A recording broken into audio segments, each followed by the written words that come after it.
This truck is now patrol ready. There's a couple modifications you could still make to it, but I like how it turned out. It definitely is hard to see from far away. We got a camera shot where we showed it from far away.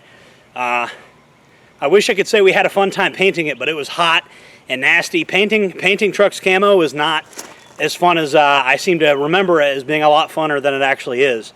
I'm sweating buckets today, but you know, that's you know the day is complete when you sweat a whole bucket. So that's a good day, and I'm just glad that glad we finally got that done. It took many hours. It took longer than I was expecting it. It's been years since I painted a vehicle camo, but we finally did. Guys, thank you for watching. We had a fun time making this video. Make sure to like, comment, subscribe, hit the bell icon and all that good stuff. Support the channel, buy the merch. See you guys in the next one. Jordan Jared signing off.